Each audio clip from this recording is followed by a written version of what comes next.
Okay, so 13 months ago, Ezekiel Elliott was first accused of domestic violence. I think we can all recall that. Fast forwarding to today, Ezekiel Elliott was issued a 6-game suspension from the NFL after a 13-month-long investigation dating back to July, citing that Ezekiel Elliott had engaged in physical violence against the accuser. Meanwhile, Ezekiel Elliott was tried in court, but he was never found guilty of all these charges simply because there was not enough evidence to prove either side that was given. So, Roger Goodell, if you're telling me that you have the substantial and credible evidence that is that is like given just undisputable enough to actually give him the suspension, whereas the court was not able to get enough evidence, I'm kind of really confused about that. I'm sorry. I really don't get how that is kind of possible, but hey, I don't know I don't know what the court did. I wasn't there, but anyway, before I get a shitload of comments yelling at me for defending someone who beat up a girl, I'm not. I don't tolerate that at all. If Ezekiel Elliott engaged in domestic violence, fuck yes, he deserves a suspension. I'm not retarded. In fact, if Roger Goodell is issuing 6-game suspensions for domestic violence, that's something good he did for once, unlike the Ray Rice and Josh Brown bullshit. However, it just seems so fishy to me that Roger Goodell was able to get that much evidence from his advisors, whereas the Columbus prosecutors and court and all that shit couldn't. It really so I don't know if Roger Goodell has stuff that the court didn't. I'm neither of those guys. I'm not there, so I'm not saying that that's not the real case.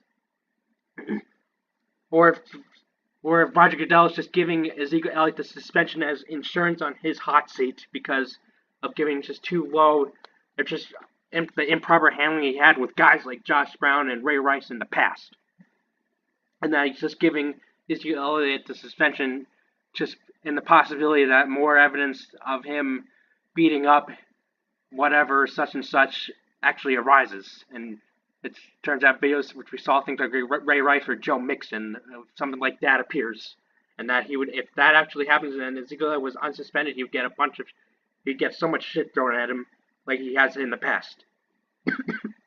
So if that suspension is to prevent that, it really better not be. I don't think Roger Goodell is someone who would actually pull off such a pussy move like that, but he's just really unpredictable in my opinion. So I'm not ruling anything out. I'm not trying to come up with random alternative theories, but and I'm not even that guy.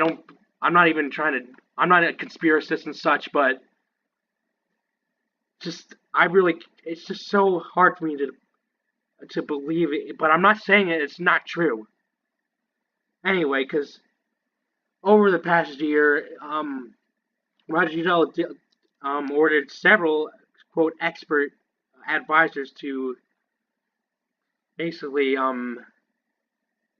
meet up and also review all the investigative reports that they've been given out from all their witnesses, including the accuser herself. So yeah, I've read everything that guys that like Todd Jones have said. So don't call me ignorant and such for that. I've read everything.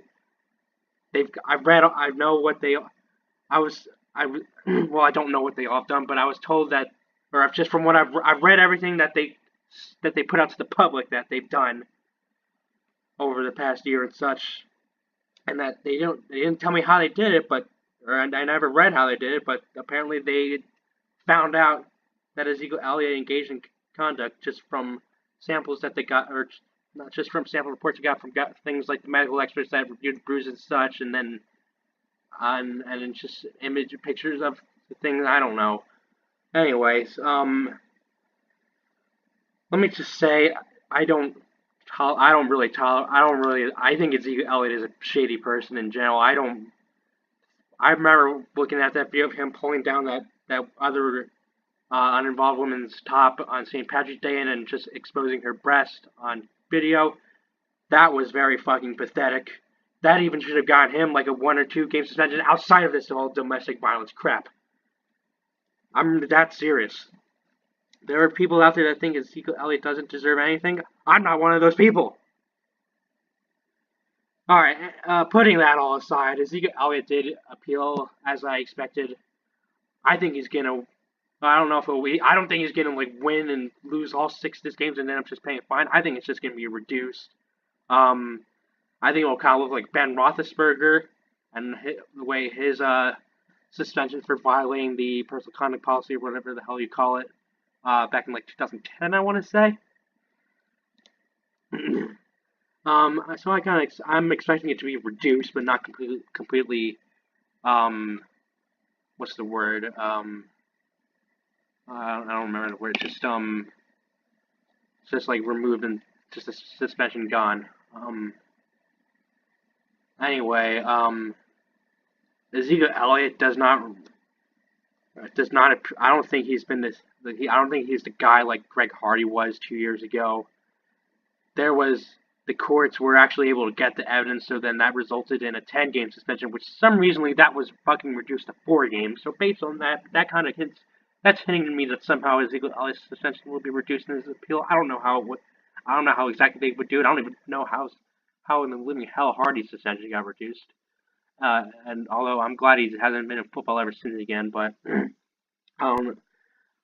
I don't think Ezekiel Elliott's career is done unless he continues and actually finds more ways to get in trouble and actually gets the evidence of that such. Not saying that Roger Goodell doesn't have the evidence, but I just find that really hard to fathom when the Columbus court couldn't do it. Anyway, I don't know much more to say. I think that kind of concludes the rant I have to say about Ezekiel Elliott and Roger Goodell, yada yada. But before I go, I want to say to uh, all those Cowboy detractors that have been just swarming anything Cowboys related, just to like almost I don't know talk smack and shit. I myself have been swarmed by a lot of anti-Cowboy people, and I just want to say, and they're just telling me that you guys have been fucked and blah blah blah blah blah blah. This that. Make up your goddamn minds. You've been telling us this whole off season that Ezekiel Elliott was only good because of the offensive line, so that if which is why Ezekiel Elliott wouldn't have been a problem for the other teams that the Cowboys were gonna essentially just have him for the year. Now that he's gone, you're telling us that we're screwed. Which one is it? I thought you said Ezekiel Elliott wasn't a good player.